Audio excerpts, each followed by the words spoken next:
Well, hello everyone. Welcome to another live stream on the History Bite podcast. And today I'm joined by Dr. Robert M. Price. And today we're talking about the amazing colossal apostle of the search for historical Paul. This is the first episode of Price Week that we've done this year. And we're going to be talking about it's going to be a 7-day straight live stream season in which we cover all 7 of the so-called authentic letters of Paul, or as Bob likes to call it, the Lucky 7. And today we're starting with Romans, how the Paulinist competition is harmonized in a forgery. So, Bob, thanks for joining me tonight. Oh, it's a pleasure, as always. And as usual, the links to purchase his books will be in the description below and a pinned comment. And the amazing colossal apostle will be among the links in the description below and in the pinned comment. So, Bob, when you look at the letter to the Romans and you talk about how it's a compilation and a harmonization of different Paulinist views, can you tell us what exactly those various Paulinist views are?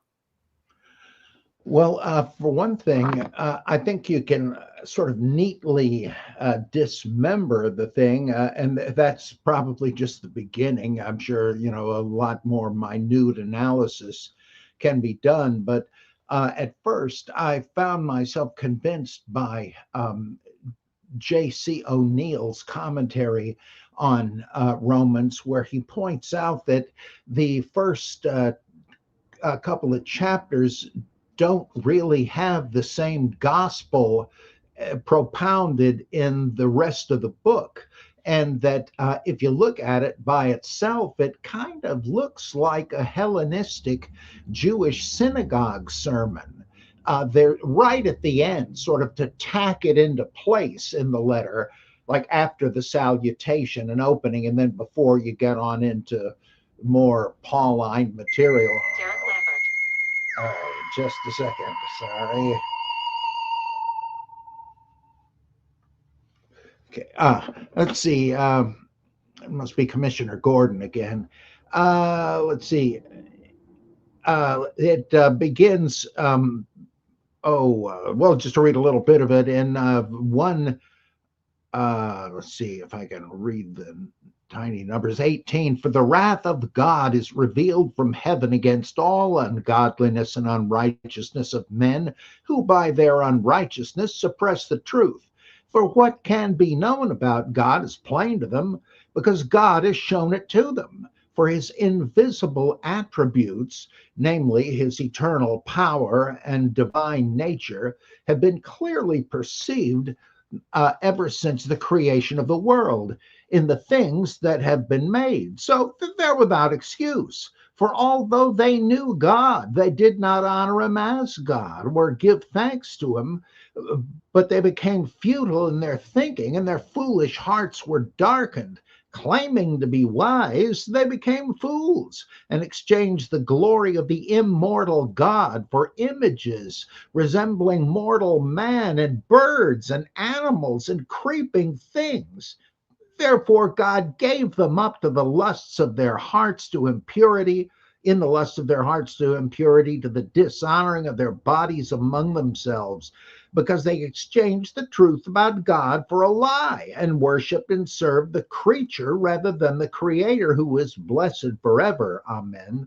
For this reason, God gave them up to dishonorable passions, for their women exchanged natural relations for those that are contrary to nature. What's he talking about there? I think it's bestiality. The whole thing is based on Leviticus. Let's see. And the men likewise gave up natural relations with women and were consumed with passion for one another, men committing shameless acts with men and receiving in themselves the due penalty for their error. And since they did not see fit to acknowledge God, God gave them up to a debased mind to do what ought not to be done. They were filled with all manner of unrighteousness, evil, covetousness, malice. They're full of envy, murder, strife, deceit, maliciousness. They're gossips, slanderers, haters of God, insolent, haughty, boastful, inventors of evil, disobedient to parents, foolish, faithless, heartless, ruthless. Though they know God's righteous decree that those who practice such things deserve to die, they not only do them, but give approval to those who practice them.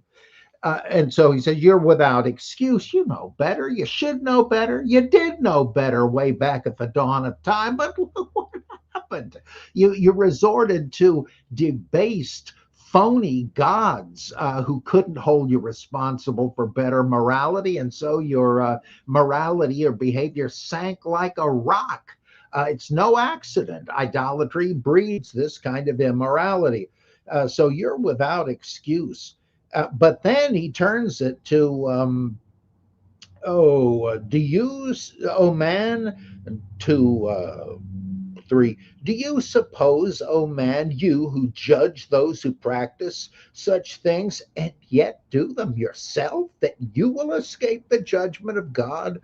Or do you presume on the riches of his kindness, forbearance, and patience, not knowing that God's kindness is meant to lead you to repentance?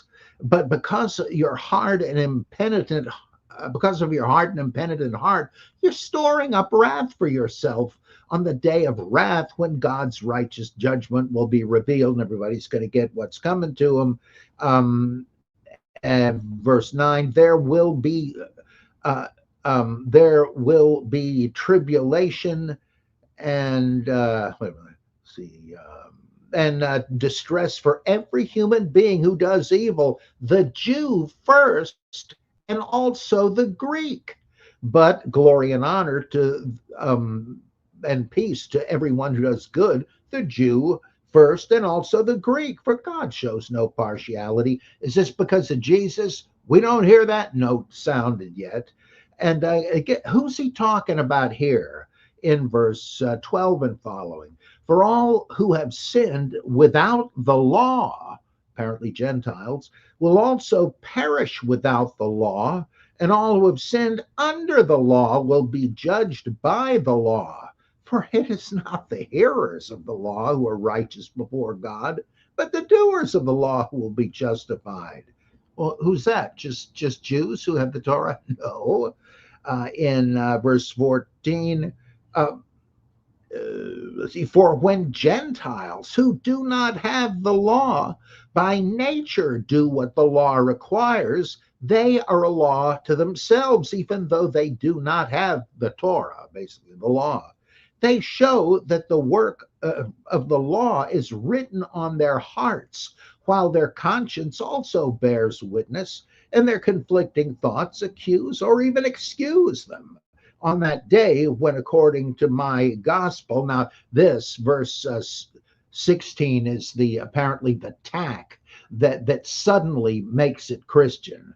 That judgment day when, according to my gospel, God judges the secrets of men by Christ Jesus. That's alien material. But the original would have continued in 17. But if you call yourself a Jew and rely on the law and boast in God and know his will and approve what is excellent, because you're instructed from the law, and if you're sure that you yourself are a guide to the blind, a light to those who are in darkness, like, light unto the nations, as Isaiah says, an instructor of the foolish, a teacher of children, having in the law the embodiment of knowledge and truth, if then, you then who teach others, do you not teach yourself? While you preach against stealing, do you steal? You who say that one must not commit adultery, do you commit adultery? You who abhor idols, do you rob temples? I mean, he's not accusing them of actually worshiping idols, but they're certainly sinning in connection with them. Yeah, what the heck? It's just a bunch of statues. Let's steal the gold goodies in there. You who boast in the law, dishonor God by breaking the law, for as it is written, the name of God is blasphemed among the Gentiles because of you. For circumcision indeed is of value if you obey the law, but if you break the law, your circumcision becomes uncircumcision. It's no advantage. Right?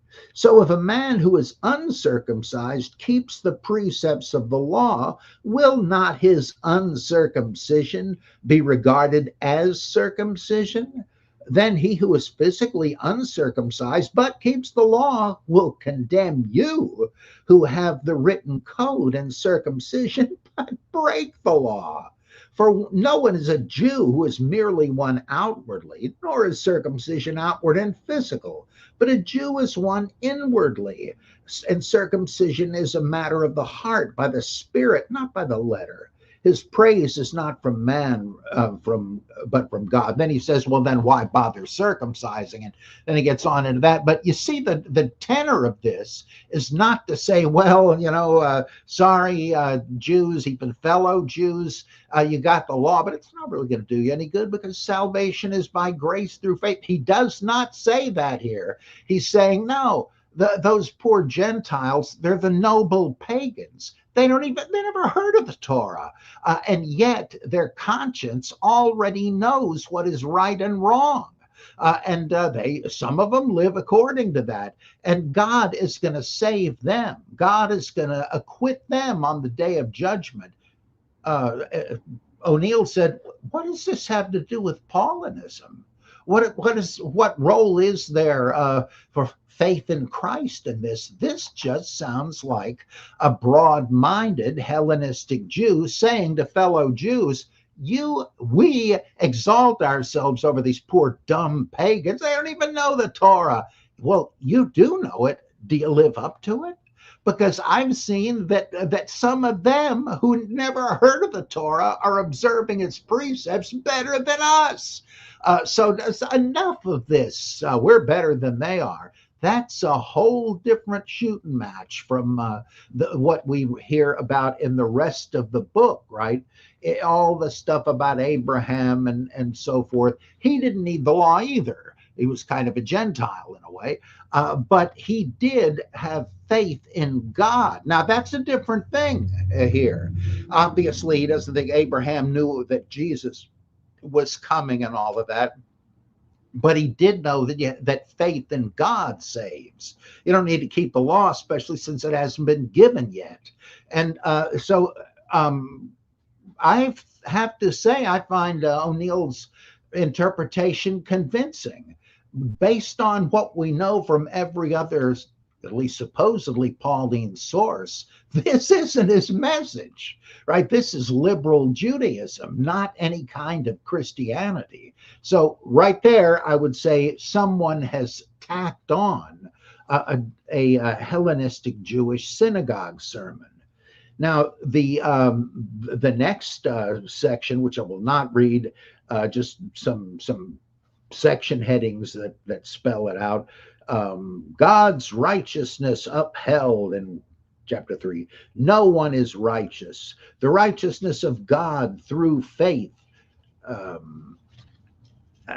difficulty of turning pages in a cheap Bible. Abraham justified by faith. The promise realized through faith. Peace of God with God through faith. Dead to sin, alive to God, death in Adam, life in Christ, and all that. That's a whole different thing. And this does have consistency, not with the first couple of chapters, but it reads kind of like a Paulinist treatise, Pauline exhortations. But then and all of it makes a lot of sense. But then starting in chapters 9 through 11, we have a segment that has to do with predestination. And by my reckoning, it really juggles three different conceptions of predestination. He's talking about God choosing the people of Israel versus the Gentiles, and then shifting them around in different periods of history. And then the predestination of individuals who God has chosen or condemned, the basis of Calvinism, before they ever had a thought to do anything. And then it goes off into yet another version of predestination.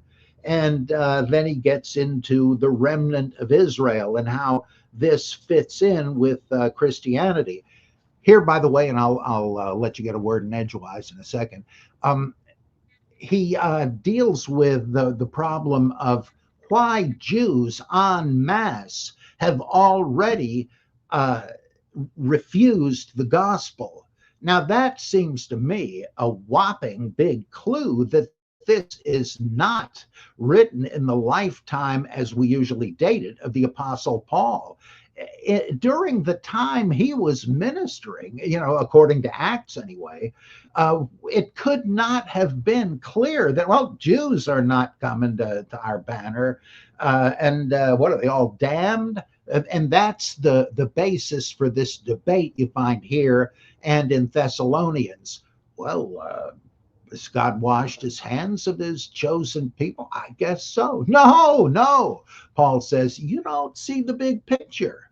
God has it worked out by a timetable. You see, if all Jews accepted the gospel right off the bat, that would kind of take up all our time. But strategically, God has blinded them to the truth of the gospel, but only temporarily.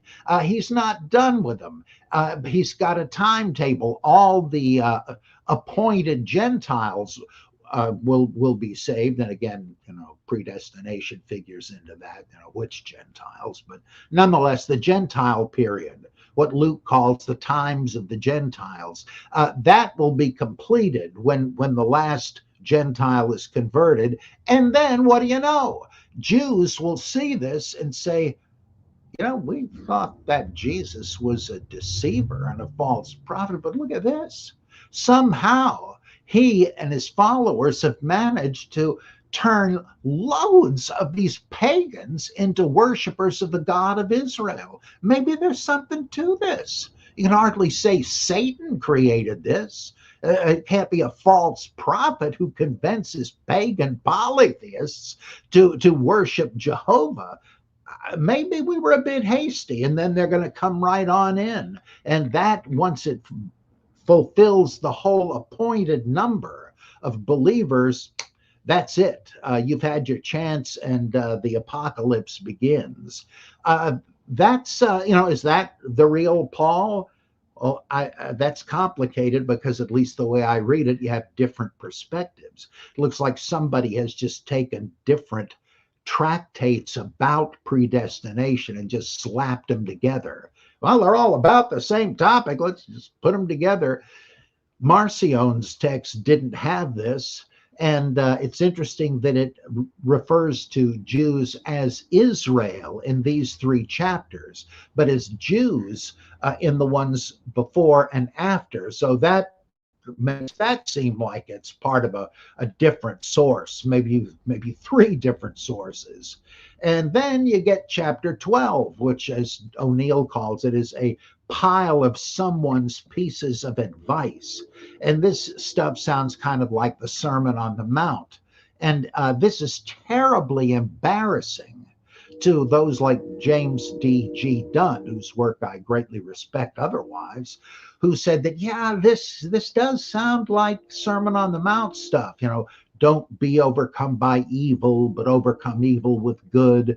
Well, it isn't in the Sermon on the Mount, but it does kind of sound like the same stuff. I bet, Dunn said, these were sayings of Jesus that Paul quoted, which means that, yes, the historical Jesus was well known to Paul, and naturally he quoted his material.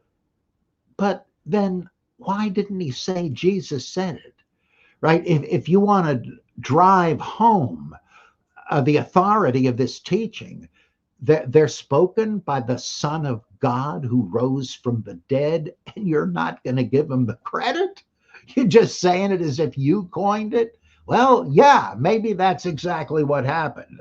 That that the writer did not know these as sayings of Jesus, and same probably with the Sermon on the Mount. Whoever compiled those attributes them to Jesus, or the Q document. They say it's the narrators will say that they're from Jesus, but it doesn't say it in the sayings. I, Jesus, tell you, there's nothing like that.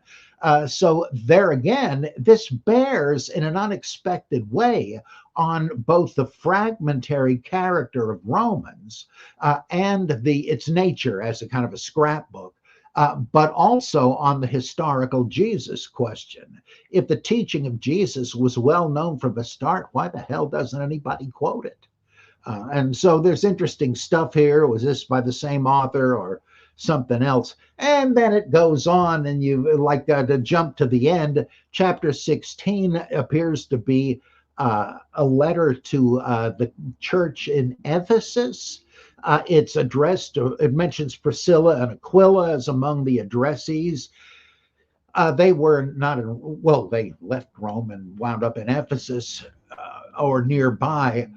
But the point is, Paul knows everybody there, right? He gives a long list of people he knows and say hello to so-and-so for me. And how can that be if in the beginning of Romans he says, well, of course, none of you know me at all, but I hope to meet you soon, and I'm trying to prepare the ground by introducing myself in this epistle. What's the point? If 16 were originally part of the thing. So there, and then Romans ends 3 times. Like there's a summing up benediction. What did he say? There's not even a PS, right? It's just that somebody said, well, I got some stuff I'd like to tack on here. Just like the Gospel of John, right? Chapter 21 sort of reproduces the end of chapter 20 and then hangs another bunch of stories on there and then repeats more or less paraphrases the end, the original ending. I mean, form critically, you have to recognize that. And what it means is that the Epistle to the Romans is not a unitary work and appears to be later than what we think of as the death of Paul. Sorry about that. You can wake up now. I hope you had an alarm clock there because you probably need Oh no, it's no problem. we got a super chat question from Solar Knight. Thank you for your super chat. Doctor, explain Romans 13. Governing authorities are God's servants, agents of wrath and sword, similar Matthew 10, not come to bring peace but a sword. Yeah, I think that the gospel saying not only you think I've come to bring peace on earth? No, I came to bring a sword, fire, etc. That and the similar one. The kingdom of God suffers violence, and violent men seize it by force. What is that? It sounds to me like a remnant of what Brandon and Eisler said, that there's an early version of the Jesus story in which he was a zealot type revolutionary, but that eventually got papered over because Christians were trying to hide their revolutionary origin and to pretend and was okay, that's out of our system. We're pacifists now. We worship the Prince of Peace. So there's something that seems to go against the grain. Well, what about the thing in Romans 13 about the authority of the Roman state? You've got something similar in 1 Peter. G.A. Wells pointed out that it's exceedingly odd to think that somebody who thought Jesus was convicted by a kangaroo court and killed as an anti-Roman insurrectionist, only punishes the wicked, that God has given them the authority of the sword, and they don't use it against the righteous, just the wicked. How can such a person have thought that Jesus was unjustly put to death by the Romans? So again, there are long unnoticed anomalies that imply that you've got a patchwork quilt, and that the patches stem from very different early kinds of Christianity or early stages of Christianity.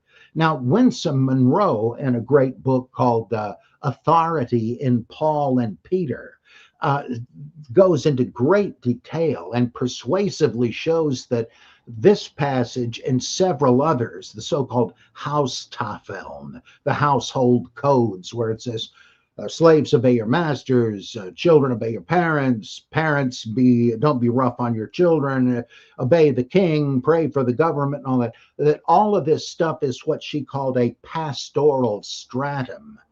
That whoever wrote the pastoral epistles, which try to domesticate Christianity and have like a kind of PR thing. Now, let's not cause controversy. We don't want to bring Christianity under suspicion by the government. It's that kind of bourgeois Lions Club, not Romans Lions in the arena, but the optimist club version of Christianity.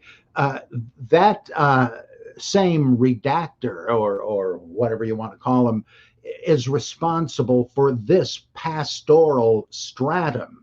All the conventional, let's calm down, let's obey the government, let's not give anybody any reason to be suspicious of it, and that it is an insertion. And she shows in all these cases, of which there are several, that this conservative material clashes in train of thought and vocabulary with the surrounding material, and she thinks it has to be later Catholicizing, in Bauer's terms, insertions to tone everything down. And I think that's so. The contrast that you're seeing is really there. I think you got 20/20 vision. It doesn't fit the context, and that's probably why we want to make Paul domesticated.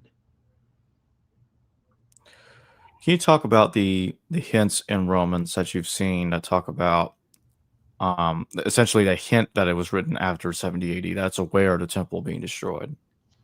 Yeah, in I believe it's in chapter 12. Let's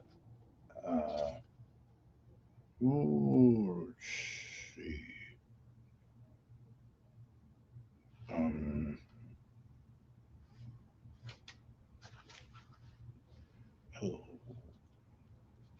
Well, wait a minute. It's probably.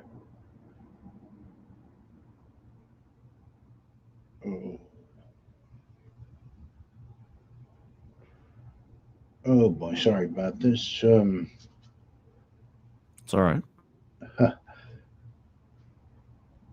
Oh, well, for instance, in chapter 11, I asked then, has God rejected his people? By no means. I myself am an Israelite, a descendant of Abraham, member of the tribe of Benjamin. God has not rejected his people whom he foreknew. Why would anybody think that, right? What would have some event has made him think that?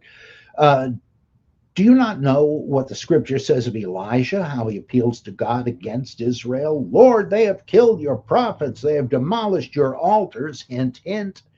And I alone am left, and they seek my life. What is God's reply to him? I've kept for myself 7,000 men who've not bowed the knee to Baal. So too at the present time, there is a remnant chosen by grace. But if it is by grace, it is no longer on the basis of works. Otherwise, grace would no longer be grace. What then? Israel failed to obtain what it was seeking. The elect obtained it, but the rest were hardened, as it is written, God gave them a spirit of stupor, eyes that would not see and ears that would not hear, down to this very day. So something has happened to enable him to declare that Jews en masse have spurned the gospel. And then in verse 9, and David says, let their table become a snare and a trap, a stumbling block and a retribution for them. Let their eyes be darkened so that they cannot see, and bend their backs forever. And to quote, so I asked, did they stumble in order that they might fall? By no means. Rather, through their trespass, salvation has come to the Gentiles, so as to make Israel jealous. And then you get into the thing, God's just sidelining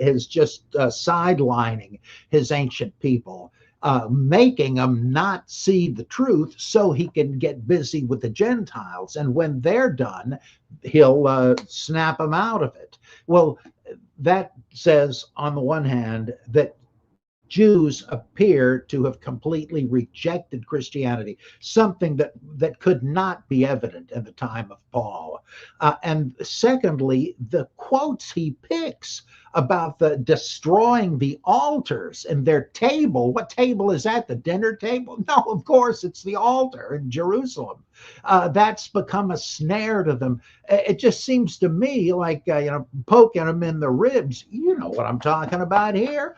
And so I think if we had nothing else, that would imply that this is somebody placing Paul after the time implied if he were executed by Nero, which we only know from grossly legendary sources like the Acts of Paul. And I like to remind everybody that the Acts of Paul does contradict First Clement. First Clement does not blame the Romans for killing Paul. All right, so what do you make of the character Tertius in Romans 16? I used to think that that right at the end he's saying he's the amanuensis, that he wrote it down as Paul gusted on and on. But then next I thought, wait a second, is this a quick slipped in statement by the pseudonymous writer of the letter, that this really ought to be considered the Epistle of Tertius, or however you say it, to the Romans? Who knows? But as you point out, it may simply, like these openings that list colleagues of Paul, apparently colleagues in the composition of the letter. And so he could be that could be the point here, that he wants to break in and say, yeah, this is my letter too. It's fascinating. Why is that little thing in there? It's got to mean something. Yeah, I did consider the position at one point that it was actually the pseudonymous writer, but I think co-author is more likely, especially since he's claiming to work with Paul and not writing it by himself. Right. I think he inserted himself toward that basically in the final chapter because he didn't want to associate with everything that Paul was saying in between, or the pseudonymous writer claiming to be Paul. I think that's Sola Viscala. And I'll try to keep this brief because I don't want to distract too much from the discussion of your book. But I'll ask you this question as kind of like a blend of it all. What do you make of Romans talking about? I think it's in chapter 3 when it talks about Jesus descends from the Patros, the fathers. Does it conflict with the pastoral epistles' hostility towards two endless genealogies in 1 Timothy and Titus?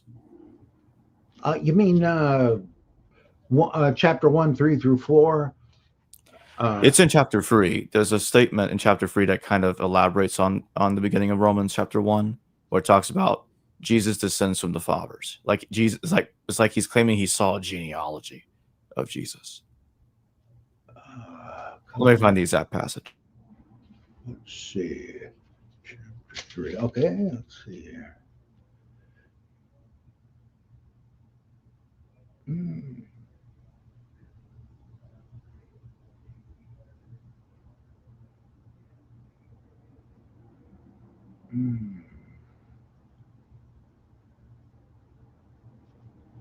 Oh, let's see.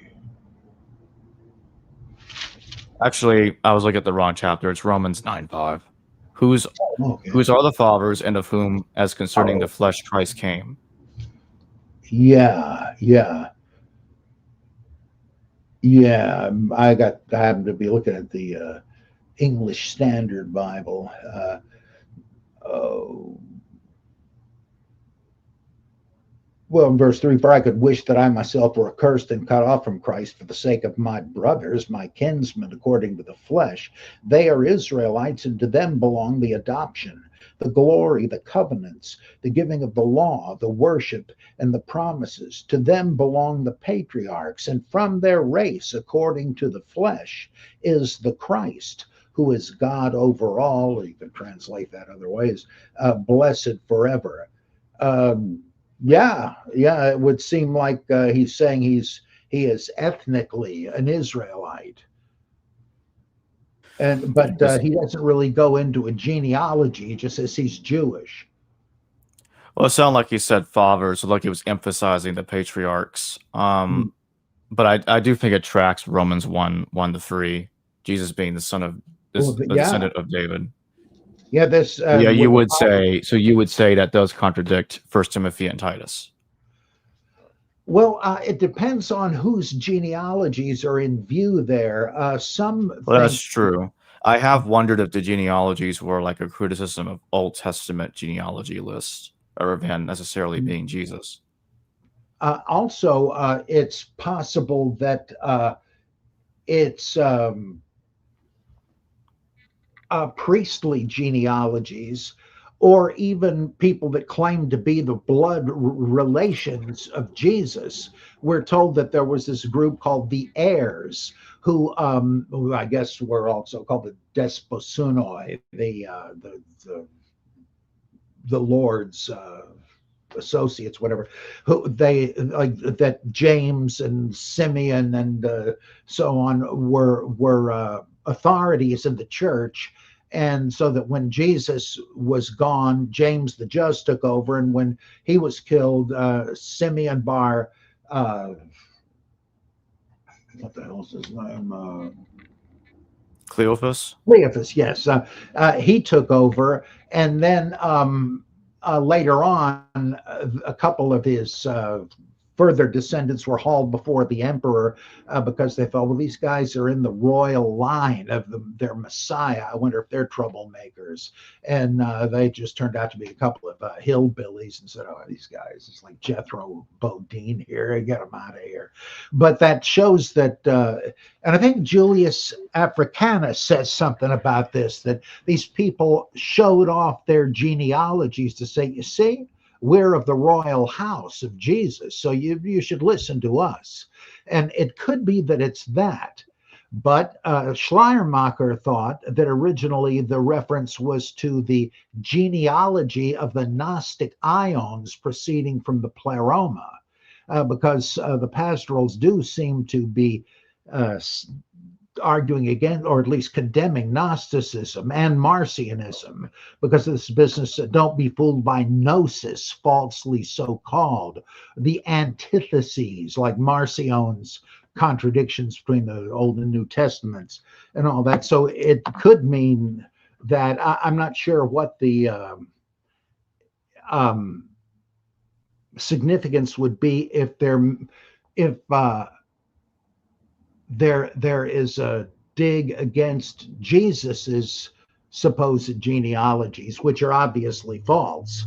They don't agree with each other and have internal problems. My guess is that's because they're trying to hide the fact that some early Christians believed Jesus was not descended from David. Like that, what about the Messiah? Whose son is he?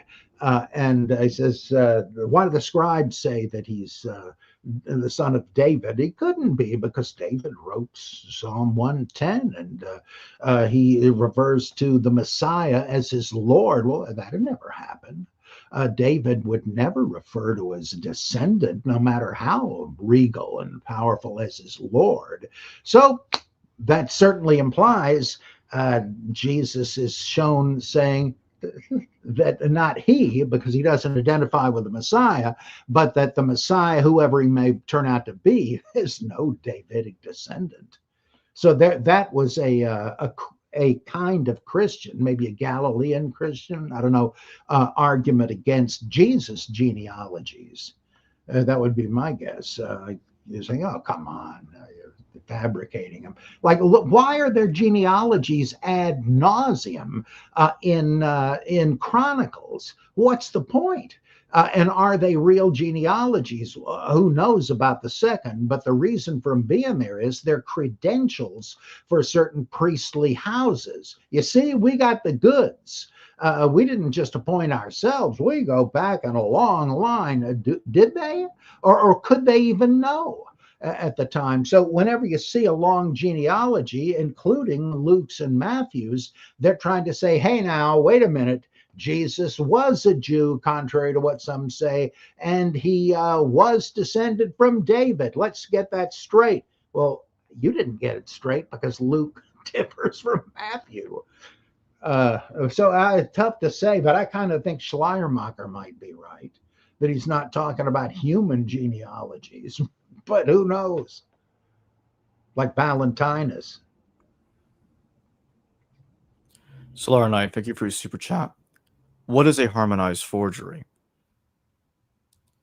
Well, that's addressing me, but because that was the original title of the stream.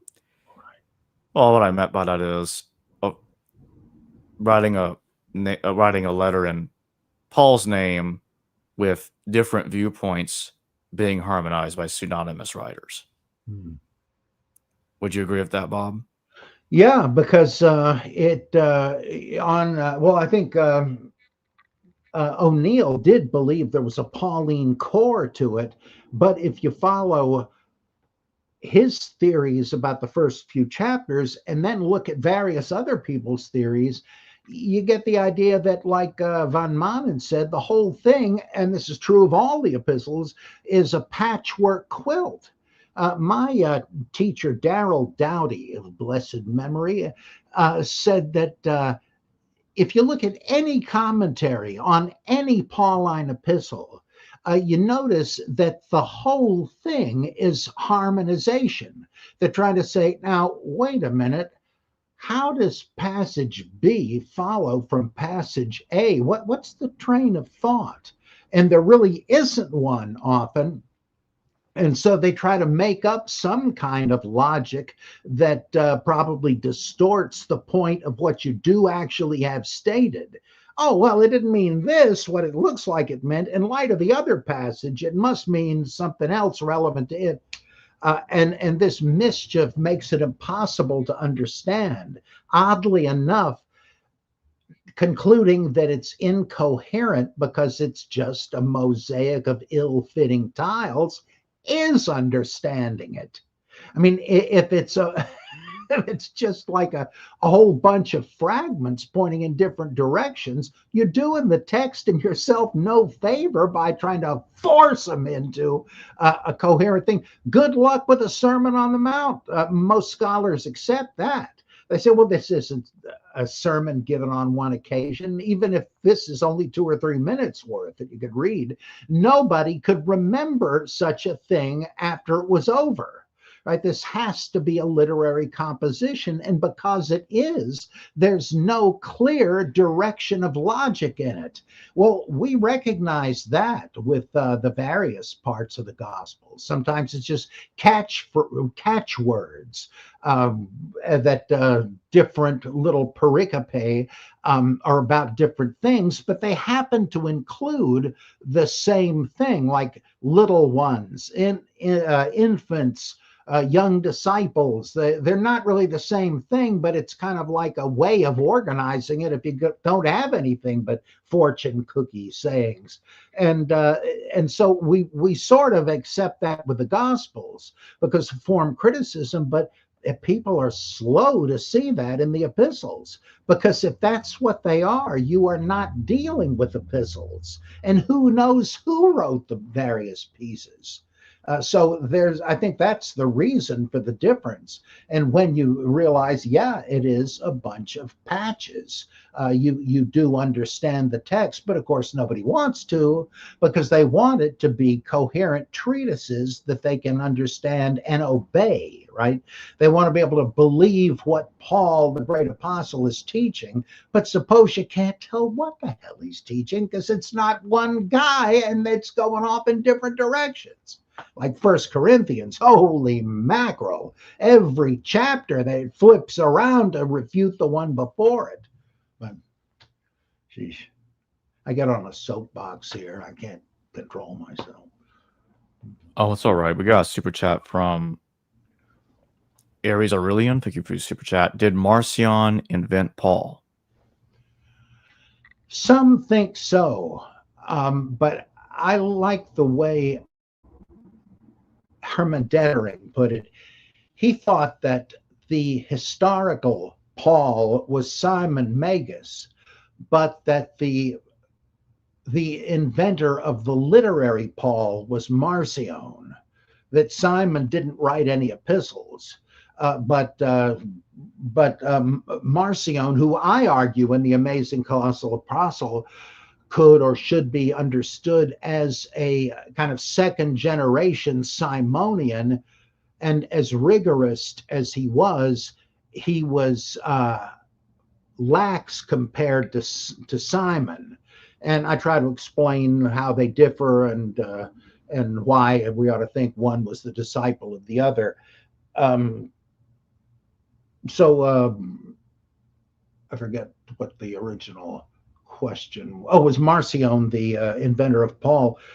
He may have been the inventor of Paul, the epistle writer, if he wrote the epistles. And of course, there are able scholars like our host, Jacob, who doesn't buy that, but thinks that the traditional view is closer to the truth, that Marcion radically redacted earlier epistles actually written by a historical Paul, which may well be the case. I'm just juggling theories and trying to understand them all and compare them. What do you make of the views of women in the leadership positions of women in Romans, contrast to that of the pastoral epistles? My New Testament dissertation, The Widow Traditions in Luke Acts, a feminist critical scrutiny, I argue that, I explain why some scholars like Stephen G. Wilson, I think, and others say that the pastoral epistles were written by the author of Luke Acts, and various vocabulary arguments and other things. And I accept that.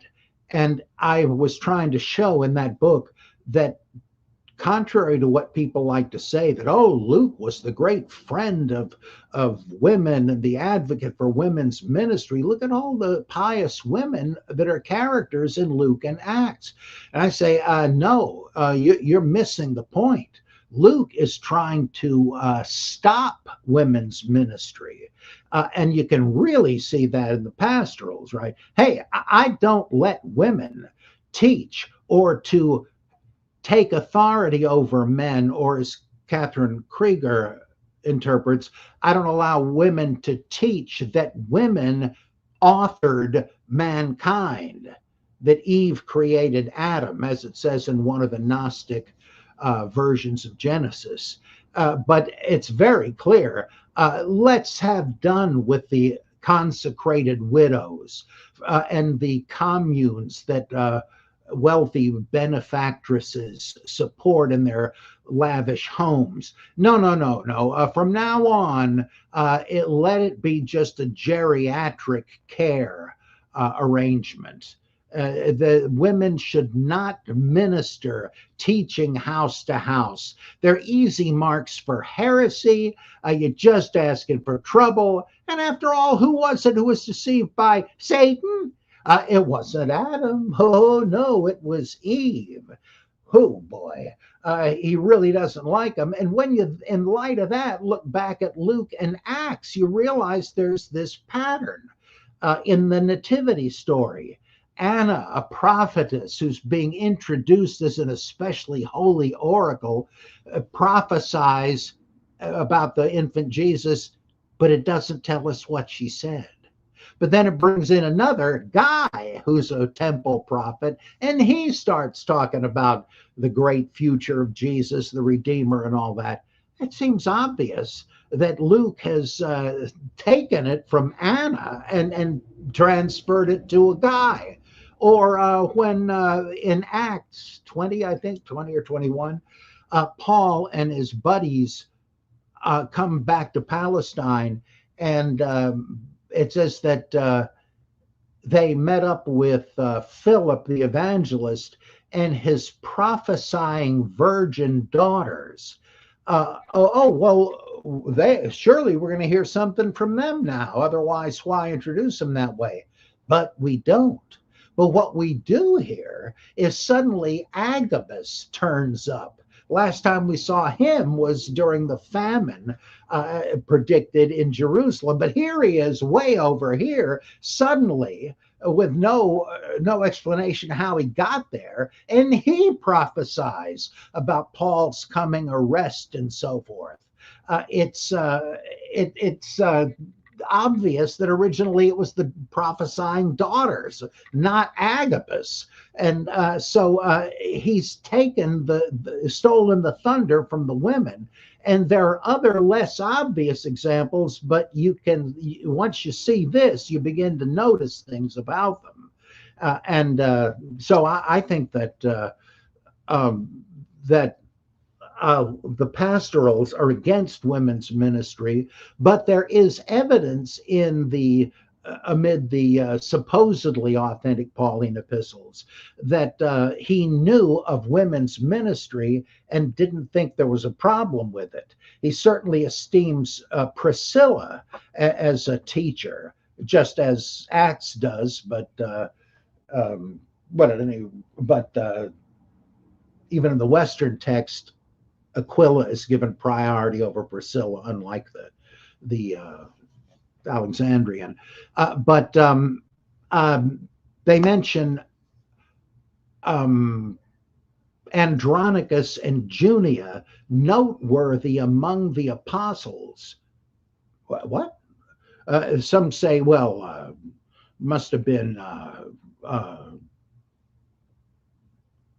that must have been Junia, a female name, but they no, they said it must be an accusative or something. I forget the details of a form of the male name Junius with a US, but you can't really tell because of the conjunction, the conjugation, and whatever the heck it is. My grammar has faded in the cobwebs.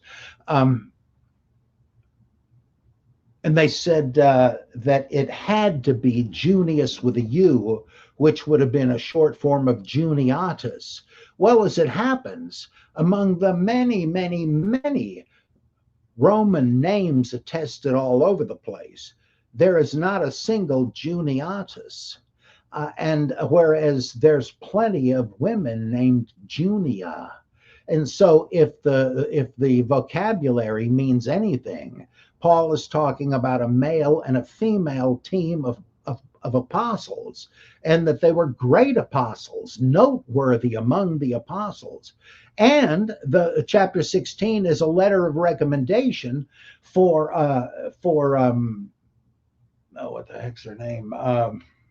Phoebe from the church at Cenchrea, and she is now to work with the church at Rome or Ephesus, depending on where it's aimed at, and it speaks of her as a diakonos, a minister. There is in the pastorals there is a female version, deaconesses as it's translated, but that's not what it says.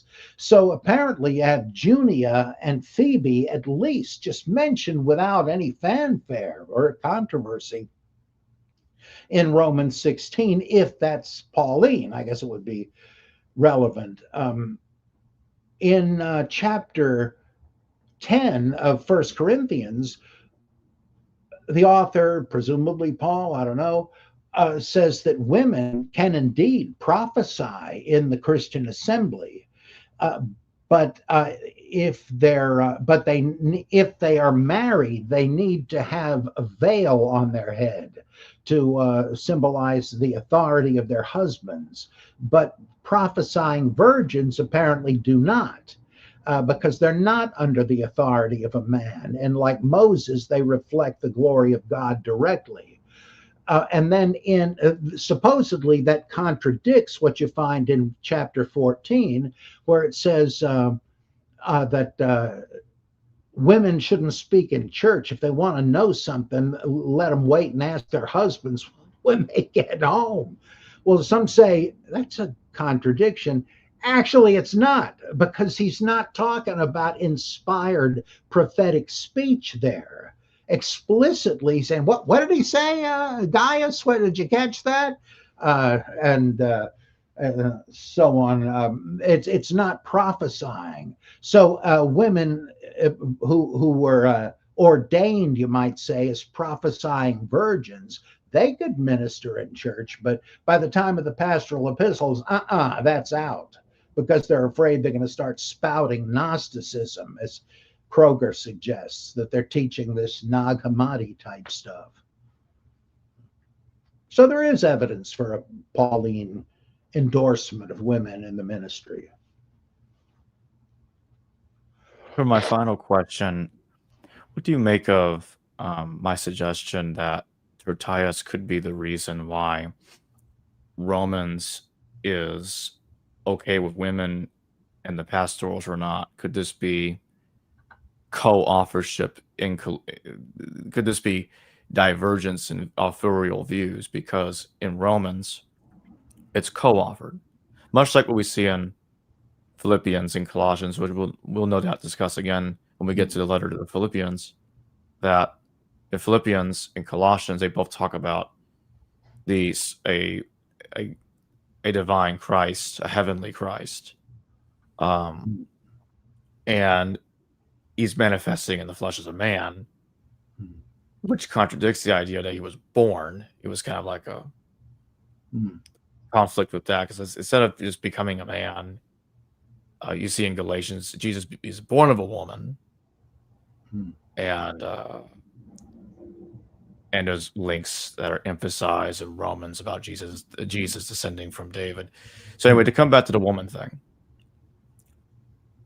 what do you make of the idea that Tertius is the one that's actually okay with women being in leadership positions, whereas the main person calling himself Paul decided to make his more misogynistic viewpoints clear in the pastoral letters?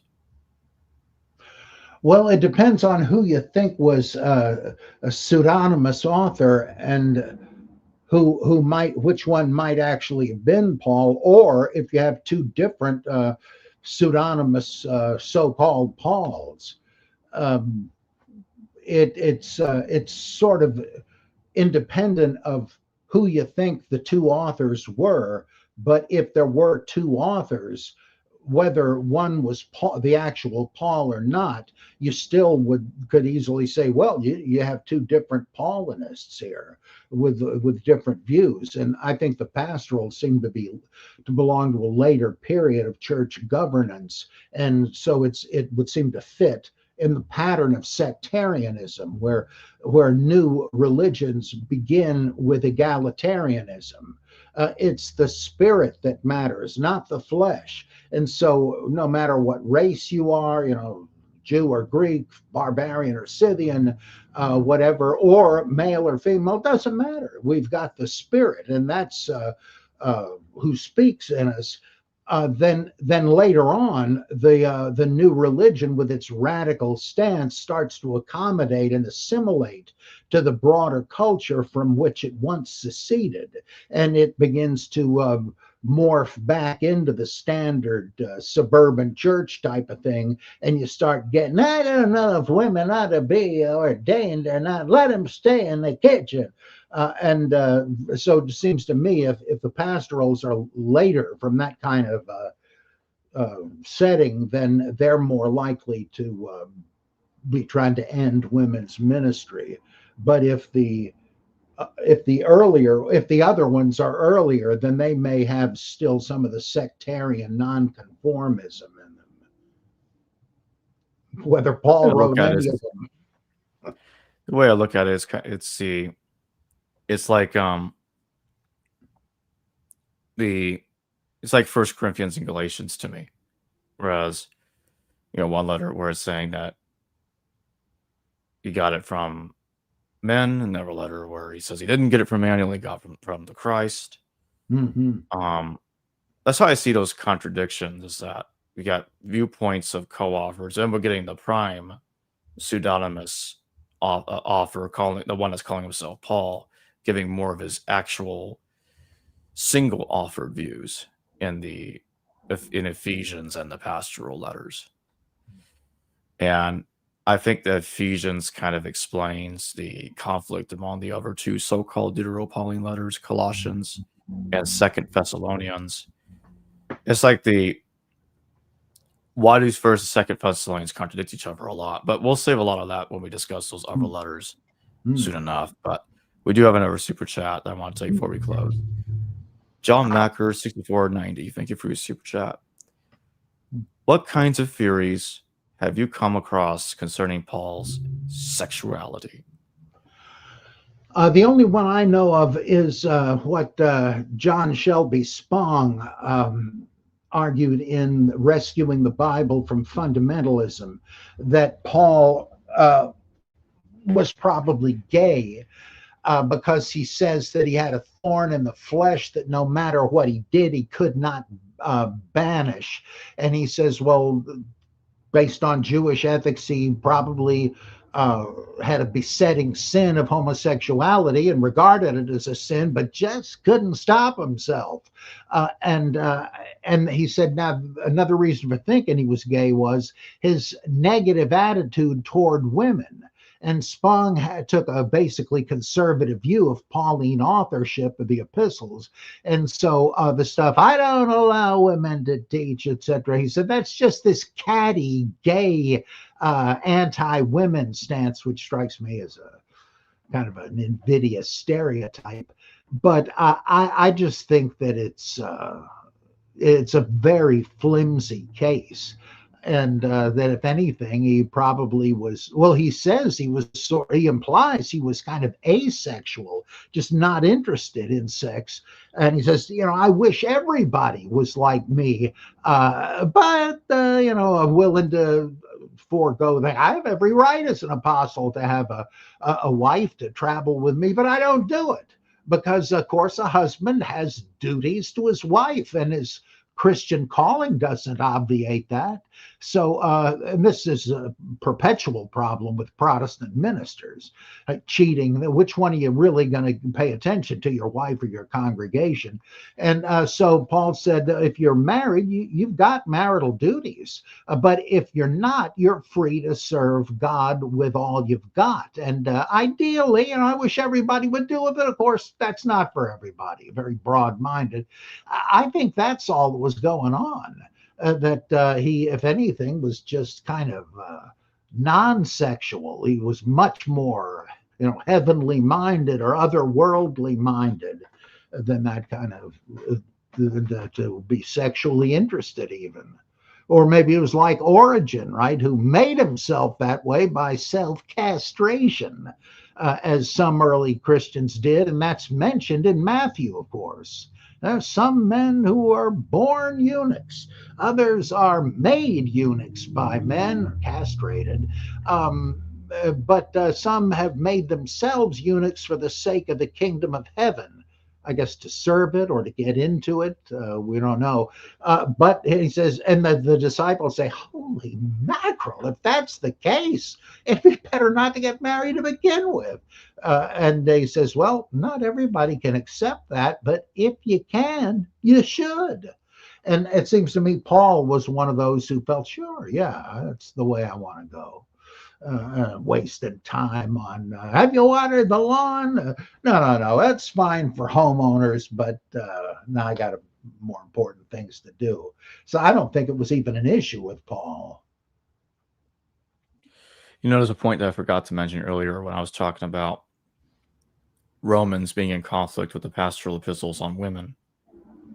The verse about women shutting up and not being leaders in churches and being quiet in churches, that's in 1 Corinthians. Yeah. Some scholars say that's interpolation. A lot of others say it's not. There is no manuscript evidence as an interpolation. There's only evidence that it moves around because of copyists in two copying it different differently. places in the sequence, which kind of looks like it must have been a marginal note. And the next scribe said, wait a minute, does this mean somebody left this out? Well, I better put it back in the new copy I'm making. But a couple of guys were in that position and picked different spots. That would make sense, but there's really no need for it, because on my reading of 1 Corinthians, in chapter 10, it makes it clear that it's unmarried women who can speak in church, or at least... they can speak without a veil. I guess there's still a bit of a problem, because married women, if they're veiled, can prophesy or pray publicly. But it sounds like to me that that's a conflict between a pseudo-Paul and Sophanes, the co-author. Could be. And that makes sense. I think the same person. So why I make the argument it's the same pseudo-Paul in all the letters, is that pseudo-Paul in 1 Corinthians, I think that's the same person as Solo Gascalo from Jerome. Just to remind everybody. Could it be that in 1 Corinthians, he's giving us a viewpoint that's later expanded upon in the pastoral epistles? Because that's what it kind of sounds like that to me, that we're kind of getting, I think that's really where the evidence really starts coming together for co-authorship. They co-authored anthology, because in 1 Corinthians, we're getting the viewpoint of the same kind that we see in 1 Timothy, for instance. Now, I know that Jerome Murphy O'Connor, he used to think that 2 Timothy was authentic, but 1 Timothy and Titus were not. And he saw a lot of parallels between 2 Timothy and Romans. And that 2 Timothy had a lot more in common with the other letters than 1 Timothy and Titus did. Well, Schleiermacher thought that Paul did write Titus and 2 Timothy, but that 1 Timothy was by someone else later, who basically was trying to combine those other two letters, which is why it's repetitive. It repeats stuff dealt with in Titus and 2 Timothy. I translated his open letter on the so-called 1 Timothy, and it's pretty interesting stuff, his arguments. He was the first to suggest that any of the pastorals were spurious, and then it snowballed from there. That's fascinating. So just to remind everybody real quick, the links to purchase Bob's books is in the description below, and it's also in the pinned comment. The link to his Substack will also be present in the description as well. Now, that being said, Bob, thank you for joining me today. And before we close, I also want to thank everybody else that donated to the GoFundMe. It helped Bob out quite a bit. You take the words right out of my mouth. Yeah, I cannot say how grateful I am for loyal listeners and supporters who helped. All right, see everybody tomorrow. Thanks, Bob. All right. Hello viewers, thanks for watching this video from the History Valley YouTube channel. Please don't forget to subscribe and hit the notification bell. And if any of you wish to further support this channel, please consider checking out this channel's Patreon page and becoming a patron, and or donate through PayPal or through Super Chat during your live stream. Thank you.